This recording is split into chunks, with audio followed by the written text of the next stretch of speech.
Bismillahirrahmanirrahim. Assalamualaikum warahmatullahi wabarakatuh. Nama saya Lela Abdul Zikin. NIM saya 1021900128.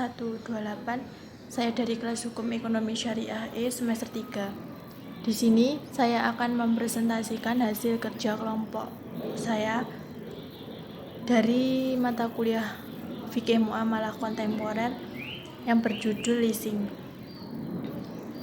Yang pertama adalah pengertian leasing. Perusahaan sewa guna usaha di Indonesia lebih dikenal dengan nama leasing. Kegiatan utamanya adalah bergerak di bidang pembiayaan untuk keperluan barang-barang modal yang diinginkan oleh nasabah. Pembiayaan yang dimaksud jika seorang nasabah membutuhkan barang-barang modal seperti peralatan kantor atau mobil dengan cara disewa atau dibeli secara kredit dapat diperoleh di perusahaan leasing. Pihak leasing dapat membiayai keinginan nasabah dengan perjanjian yang telah disepakati kedua pihak.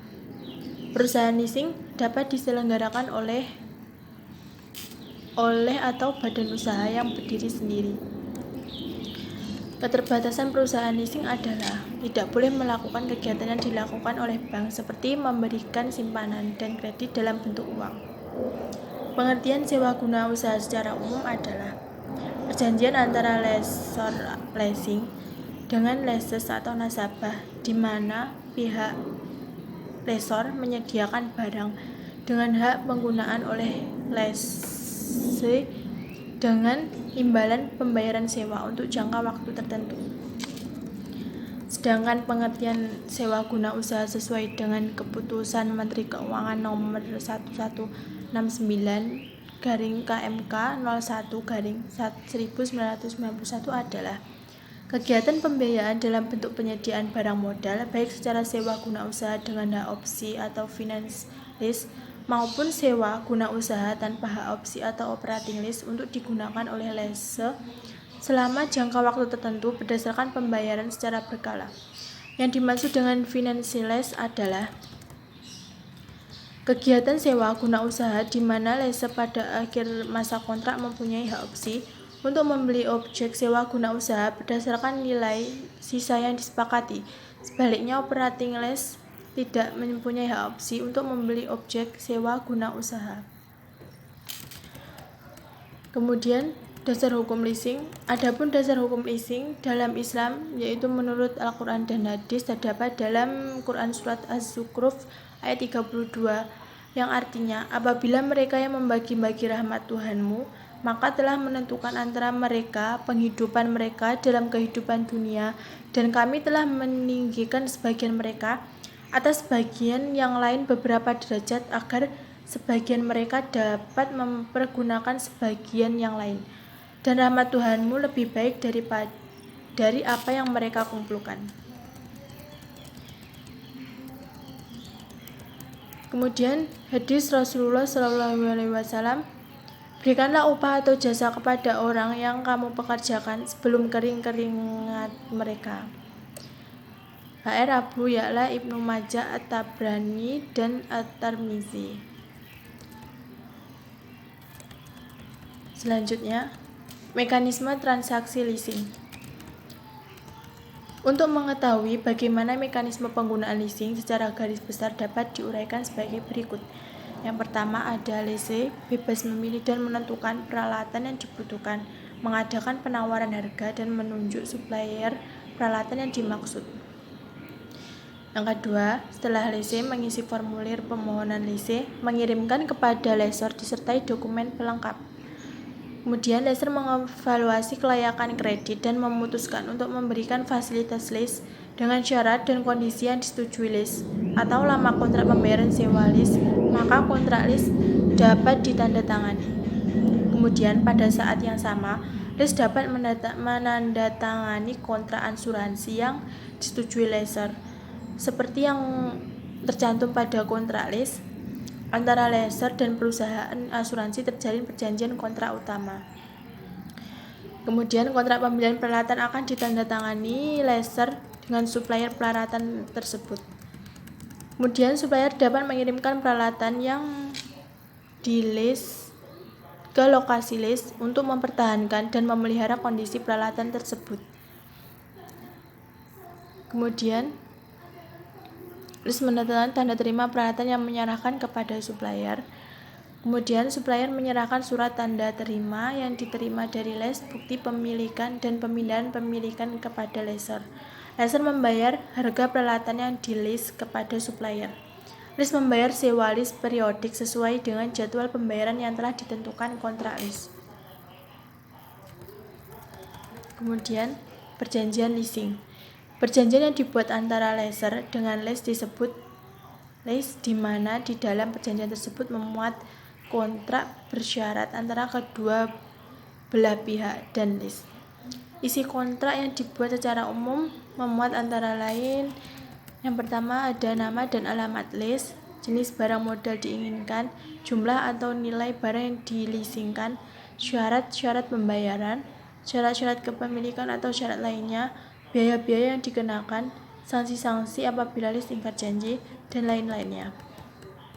Jika seluruh persyaratan sudah disetujui, maka pihak lessor akan menghubungi supplier untuk negosiasi barang dan menghubungi pihak asuransi untuk mengurangi risiko kemacetan pembayaran oleh lease.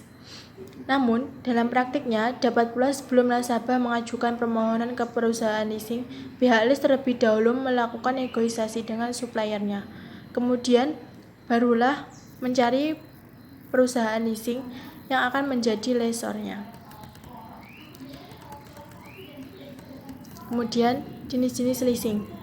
Perusahaan leasing dapat menjalankan kegiatan usahanya dapat digolongkan ke dalam 3 kelompok, yaitu yang pertama ada captive lessor. Produsen dan supplier mendirikan perusahaan leasing dan yang mereka leaskan adalah barang-barang milik mereka sendiri. Tujuan utamanya adalah untuk dapat meningkatkan penjualan sehingga mengurangi penumpukan barang di gudang atau toko. Yang kedua ada independent leasing company. Perusahaan leasing jenis ini mewakili sebagian besar dari industri leasing. Perusahaan tipe ini berdiri sendiri atau independen dari supplier yang mungkin dapat sekaligus sebagai pihak produsen barang dan dalam memenuhi kebutuhan barang modal usahanya. Yang ketiga ada lease broker atau packager. Bentuk akhir dari perusahaan leasing adalah lease broker. Broker leasing berfungsi mempertemukan calon lease dengan pihak lessor yang membutuhkan suatu barang modal dengan cara leasing. Broker leasing biasanya tidak memiliki barang atau peralatan untuk menangani transaksi leasing untuk atas namanya. Samping itu, perusahaan broker leasing memberikan satu atau lebih jasa-jasa dalam usaha-usaha leasing tergantung apa yang dibutuhkan dalam suatu transaksi leasing. Kemudian pihak-pihak yang terlibat dalam leasing. Adapun pihak-pihak yang terlibat dalam proses pemberian fasilitas leasing adalah sebagai berikut. Pertama ada lessor, merupakan perusahaan leasing yang membiayai keinginan para nasabahnya untuk memperoleh barang-barang modal. Kedua ada lessee, adalah nasabah yang mengajukan permohonan leasing kepada lessor untuk memperoleh barang modal yang diinginkan. Yang ketiga ada supplier, yaitu pedagang yang menyediakan barang yang akan di-leasing sesuai perjanjian antara lessor dengan lessee, dan dalam hal ini supplier juga dapat bertindak sebagai lessor.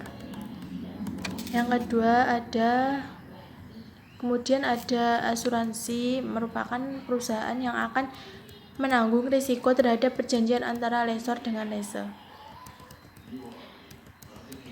Manfaat leasing. Pembiayaan melalui leasing memberikan beberapa keuangan antara lain menghemat modal, diversifikasi sumber-sumber pembiayaan, persyaratan yang kurang ketat dan lebih fleksibel, biaya lebih murah di luar neraca, menguntungkan arus kas, proteksi inflasi, pelindungan akibat kemajuan teknologi, sumber pelunasan kewajiban, kapitalisasi biaya, risiko keuangan, kemudahan penyusunan anggaran, dan pembiayaan proyek skala besar. Kemudian ada keunggulan dan kekurangan leasing. Secara umum, ada beberapa keunggulan orang mempergunakan leasing dan kekurangan pada saat seseorang mempergunakan leasing. Adapun keunggulan dan kelemahan dari sistem leasing adalah keunggulan yang pertama, pengurusan lebih mudah, sederhana, dan cepat. Yang kedua, sistem pembayaran cepat dan mudah langsung dalam 2 atau 3 hari, bahkan jika memungkinkan hanya 1 hari saja. Yang ketiga, tanpa perlakuan hanya kepercayaan dan uang muka. Misalnya, tidak membeli kendaraan dengan mekanisme leasing. Yang keempat, pembiayaan penuh 100% tanpa uang muka. Yang kelima, tingkat keamanan pembiayaan lebih terjamin. Kelemahan dari leasing adalah lembaga leasing umumnya lebih kecil dibandingkan lembaga perbankan. Yang kedua, struktur manajemen dan kepakaran karyawan dan level tip manajemen di lembaga leasing umumnya tidak sebaik yang ada di lembaga perbankan. Jumlah angka kredit atau pinjaman yang diberikan per lembaga leasing umumnya adalah lebih kecil dibandingkan yang diberikan perbankan.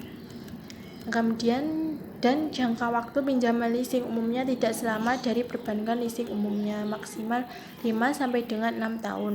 Namun jika perbankan bisa mencapai 10 sampai dengan 20 tahun. Sekian presentasi dari saya. Bila ada kurangnya, saya mohon maaf yang sebesar-besarnya. Akhirnya, wassalamualaikum warahmatullahi wabarakatuh.